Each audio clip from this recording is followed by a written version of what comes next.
avec les pays de l'Est, on voit l'introduction malheureusement de la corruption par la Roumanie et la Bulgarie. Il y a un appareil à consolider. Est-ce que la crise économique intervient au bon moment justement pour faire une fusée à plusieurs étages ou est-ce qu'il faut une intégration plus entière? J'avoue que là on sort de mon domaine de compétences.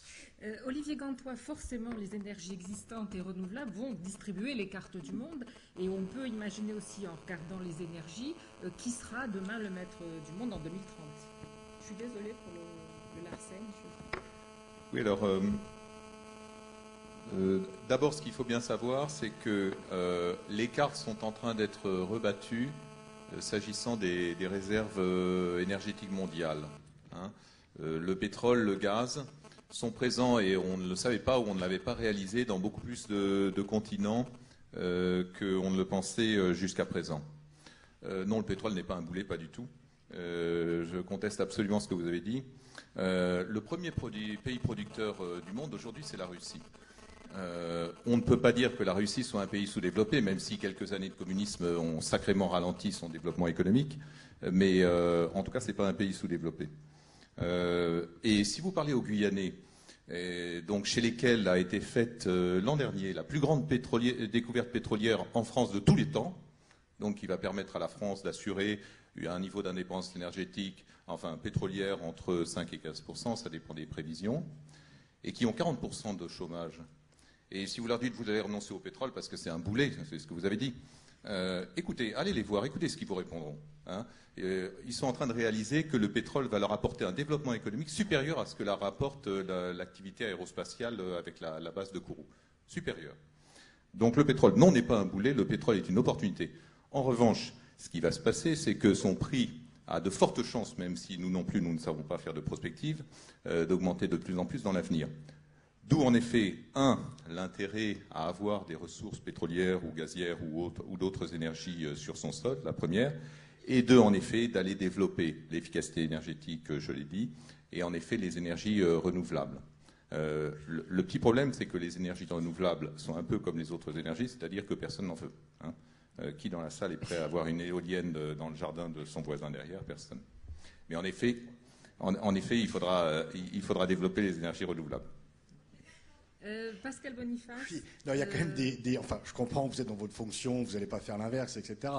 Mais quand même, le pétrole, c'est forcément une opportunité. Ça a quand même été un drame. Le syndrome hollandais, ça existe. Le fait que des pays qui étaient riches en pétrole n'ont pas investi, alors ce n'est pas la faute du pétrole en tant que tel, mais que des pays qui étaient riches en pétrole n'ont pas investi dans d'autres secteurs, ça existe aussi. Donc quand même, ok, c'est votre boulot, etc. Vous êtes payé pour, très bien, mais vous ne pouvez pas dire que le pétrole sauve le monde. Il est une opportunité, il crée des problèmes. C'est quand même pas, le pétrole, c'est quand même pas un monde de bisounours, etc. Donc je pense que là, les gens peuvent le comprendre. Alors sur le sujet, je crois que vous voulez répondre ensuite. Oui, juste un mot, c'est que la Hollande que vous citez justement a dû son développement économique ces dernières décennies précisément grâce aux découvertes pétrolières, enfin en l'occurrence aux découvertes gazières. Sinon, c'était un pays qui était exsangue sur le plan économique. Carole Couvert, vous vouliez dire quelque chose? Non, attendez. Simplement pour dire, là on touche quand même à un problème essentiel pour l'avenir de la France. Je vais peut-être revenir un petit peu plus basique. La transition énergétique, c'est un vrai débat, parce qu'aujourd'hui, c'est un facteur de compétitivité en France. On parle de sortie du nucléaire, de transition énergétique. Aujourd'hui, l'électricité en France est 30% moins chère qu'en Allemagne. Donc ça veut dire que c'est quelque chose que l'on doit avoir en tête dans les décisions que l'on va prendre pour cette filière à 10, 15, 20, 30 ans, et toutes les conséquences économiques qu'elles vont avoir sur les entreprises françaises. Et donc là, je rejoins monsieur sur le fait que ce débat-là est stratégique pour l'avenir. Du coup, je ne sais pas, quand il y a beaucoup de demandes de micro. Juste entre... Madame, non, juste entre M. Gantois et Pascal. Je me suis mal exprimé. Très court, parce que très court. Le pétrole est un boulet. Bon, je veux nuancer. Ça se constate très bien. Non, il y a des pays comme la Norvège, comme les Pays-Bas, qui ont des richesses naturelles. Mais que font-ils? Ils ont le budget de l'État payé et alimenté par les impôts, et la rente, qui n'est pas le fruit du travail, donne lieu à une gestion à côté, séparée, pour préparer l'avenir. Là où le boulet, où le pétrole devient, et la rente perturbe tout le système et facilite la corruption, etc., c'est quand, comme l'Algérie et l'Arabie Saoudite, tout le revenu du pétrole, c'est le budget de l'État. Et dans ce cas-là, il n'y a plus de travail, il n'y a plus d'impôts, et puis ça part à volo.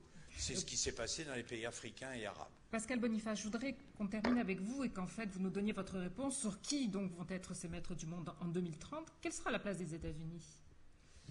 Juste un mot pour l'énergie. Bien sûr, on a besoin d'énergie, mais il faut avoir une politique équilibrée. Mais on a besoin de toutes les énergies parce qu'un pays qui n'a pas d'énergie n'a pas d'avenir, etc. Donc c'est vraiment un enjeu essentiel. L'autonomie énergétique, c'est effectivement un enjeu essentiel, mais il faut qu'elle soit acceptable par l'opinion et il faut réfléchir aux conséquences.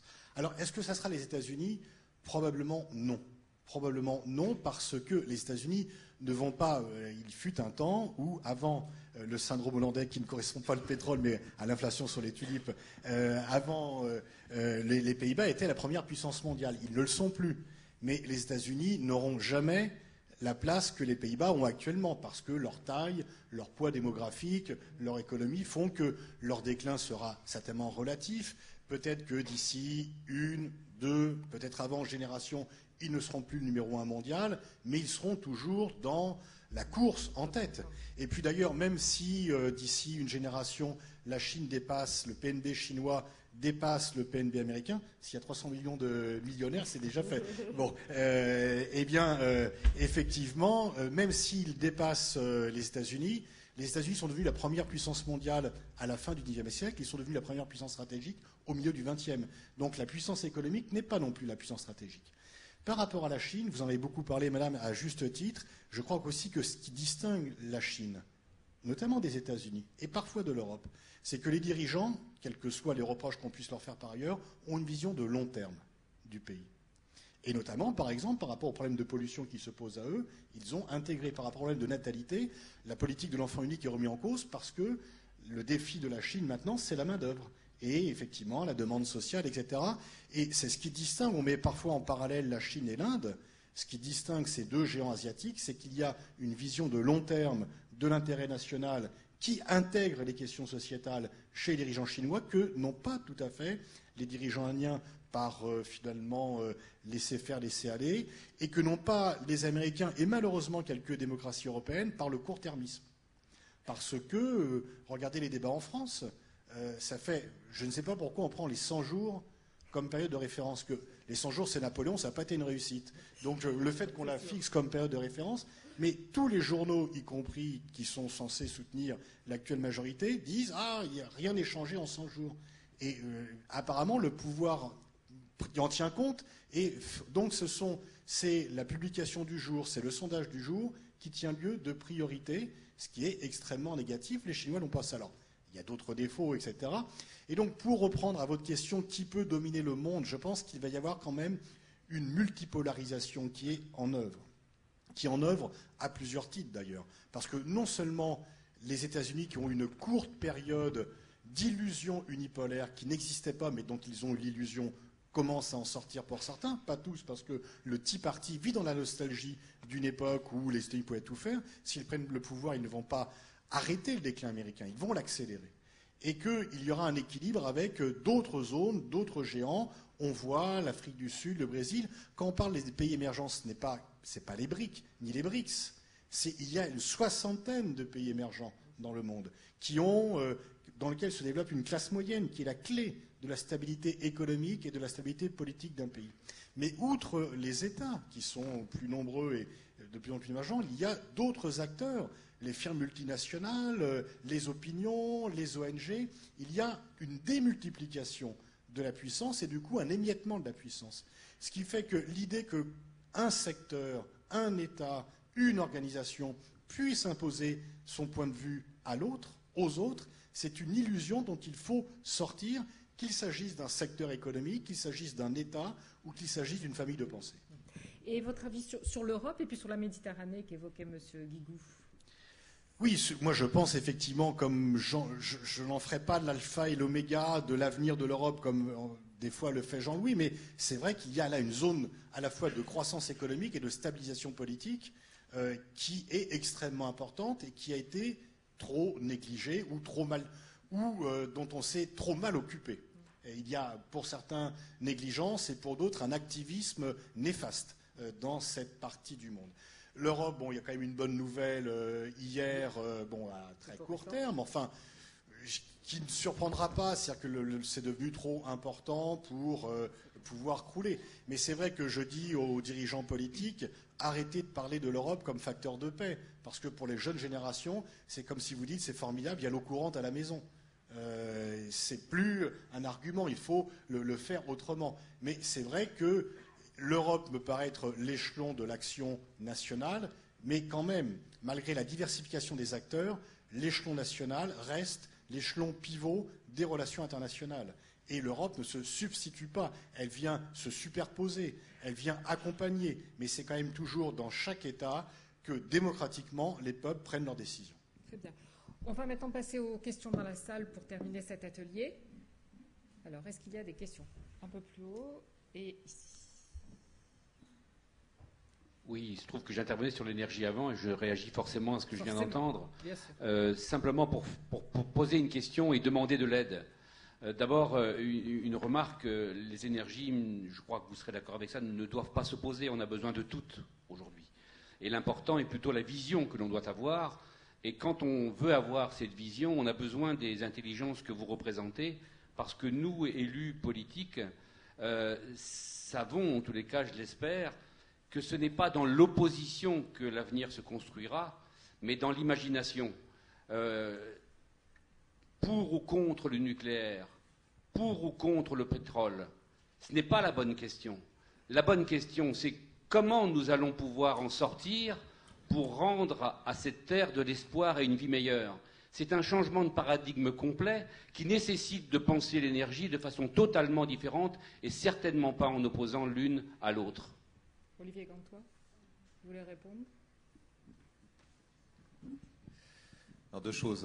En effet, d'abord, les énergéticiens sont rarement opposés entre eux, puisqu'ils font tous à peu près les mêmes prévisions que ce que j'ai esquissé tout à l'heure, quand je disais que de toute façon, après-demain, dans un avenir qu'on ne sait pas définir exactement, on aura besoin de toutes les énergies pour satisfaire la demande.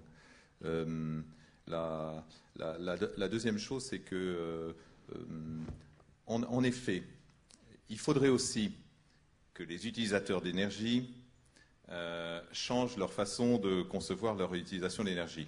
Alors, pour les entreprises, ce qui les aidera, c'est quand l'énergie deviendra de plus en plus chère. Dans ce cas-là, ça sera très stimulant de faire des économies d'énergie.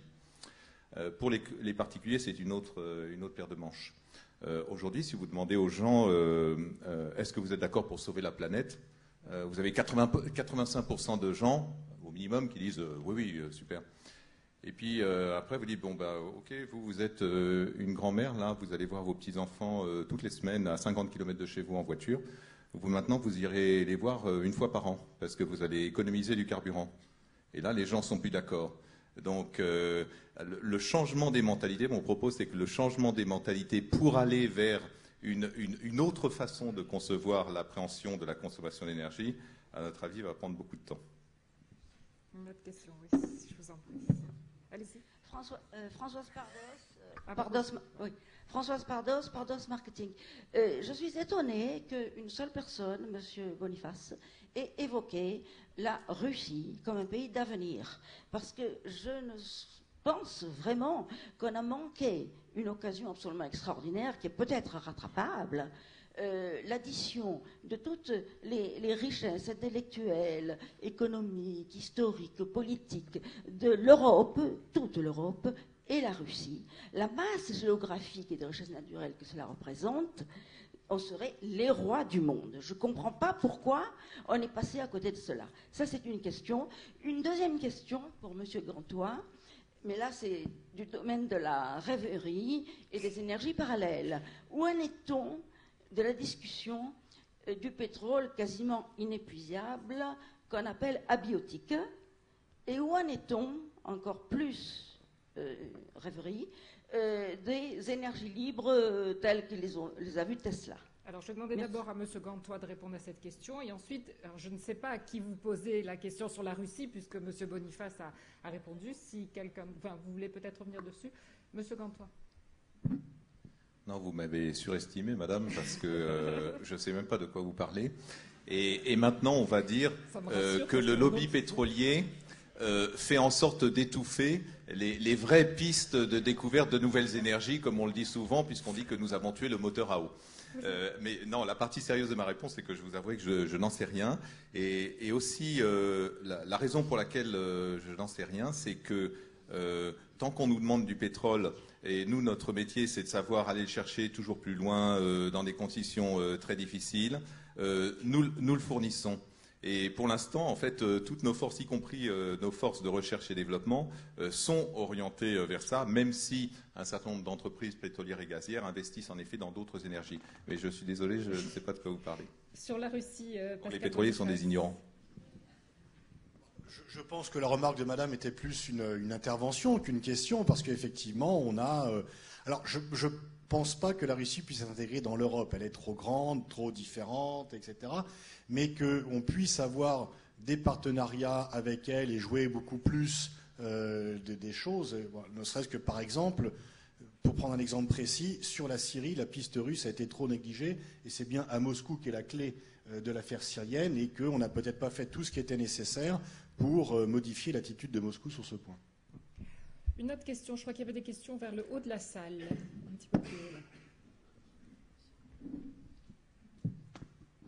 Excusez-moi, l'intervention sur d'abord les conflits, il n'échappe à personne qu'Israël va attaquer l'Iran. Donc qu'est-ce qu'on fait pour empêcher ça? Est-ce qu'il y a des moyens au niveau pétrolier par exemple? Qui vend l'Iran son pétrole? Et puis, a priori, le lendemain des élections présidentielles, ils vont attaquer l'Iran. Alors, qui veut répondre? Éric Denessé? Je crois qu'il ne faut pas être dans une vision aussi catastrophiste de la situation. Il faut regarder ce qui se passe en Israël. Il y a des débats terribles. Il y a des députés qui demandent aux pilotes de ne pas exécuter les ordres, d'aller frapper sur Israël. Il y a des pilotes qui disent « nous n'irons jamais frapper, pas Israël, l'Iran ». Il y a un véritable débat. On est pour ou contre la politique israélienne, mais il y a une chose qu'on ne peut pas leur enlever, c'est une vraie démocratie, et il y a une série de débats. Alors, il y a une catastrophe, entre guillemets, pour l'équilibre régional, c'est qu'ils ont un gouvernement commando, entre Netanyahou, Barak, et le nom du troisième m'échappe, mais sont tous les trois des anciens des forces spéciales, et c'est un signe très fort qu'ils ont mis en faisant ce cabinet restreint pour le montrer aux Iraniens et à d'autres, selon lequel ils veulent prendre les choses en main. Il y a un débat très profond, il y a des divergences extrêmement marquées chez eux. Toute la gauche israélienne aujourd'hui ne cesse de répéter on aurait préféré garder Bachar el-Assad pendant 40 ans. Ils ne savent pas où ils vont. Même les faucons du Mossad que nous connaissons sont aujourd'hui un petit peu perdus. Il y a deux dangers. D'un côté, la politique américaine extrêmement virulente sur la Syrie. Tout ça, évidemment, pour déstabiliser l'Iran et faire en sorte qu'Israël ne fasse pas les frappes, va parfois plus loin que ce que les Israéliens voudraient. Inversement, ils ont cette division interne, ce grand débat en disant est-ce qu'on va y aller, est-ce qu'on ne va pas y aller.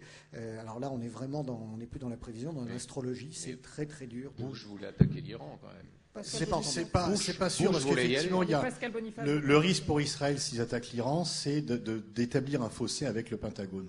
Il y a là un vrai risque.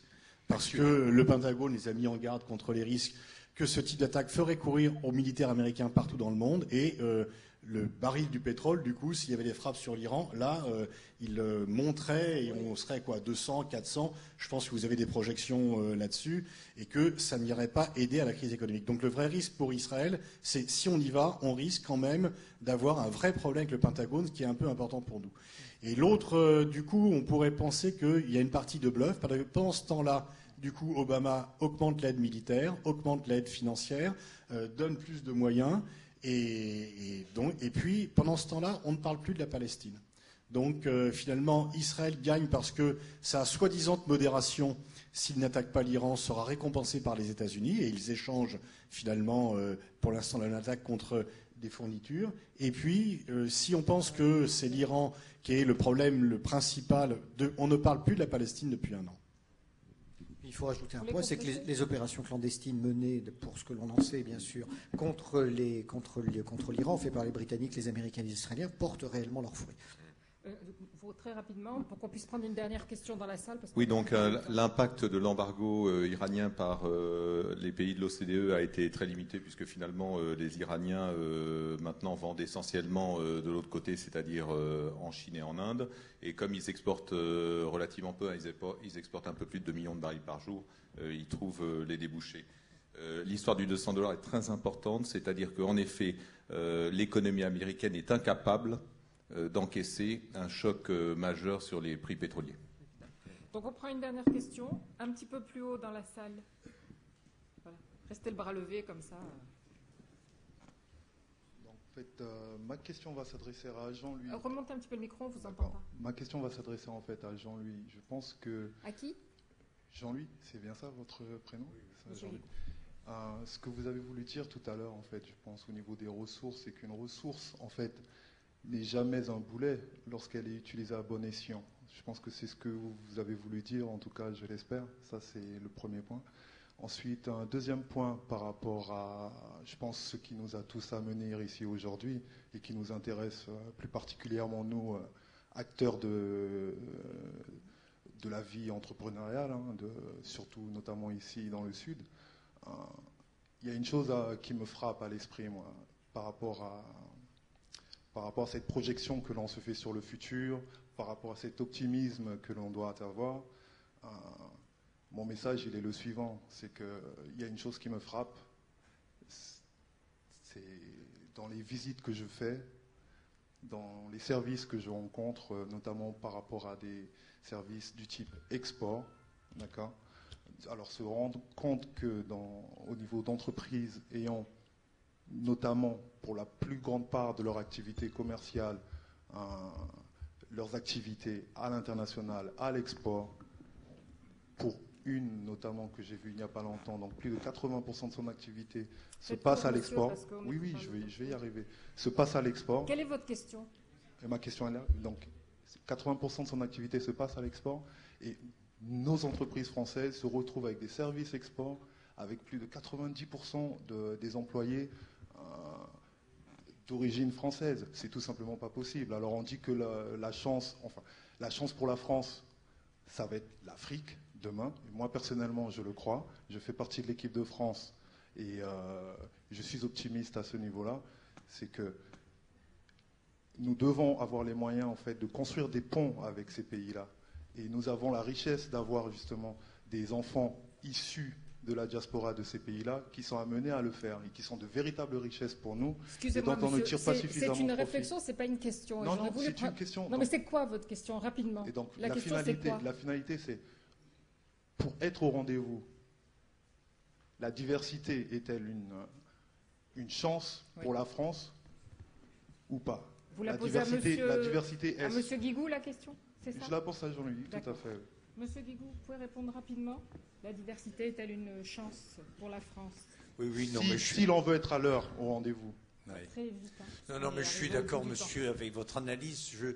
Je conclurai, puisque le moment est venu de la conclusion, par une réflexion, une citation qui conduit à un comportement. Lorsqu'il construisait l'Europe, on pose une question à Jean Monnet et on lui dit « Est-ce que vous êtes optimiste ou pessimiste ?»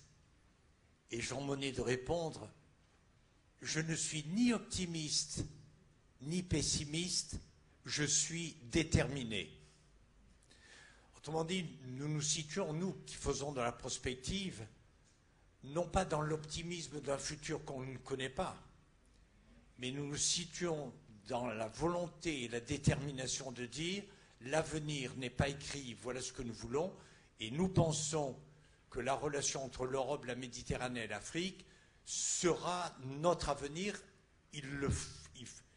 C'est possible et c'est à nous de le construire et de pousser les forces, ceux qui vont dans ce sens. C'est tout ce que je peux dire.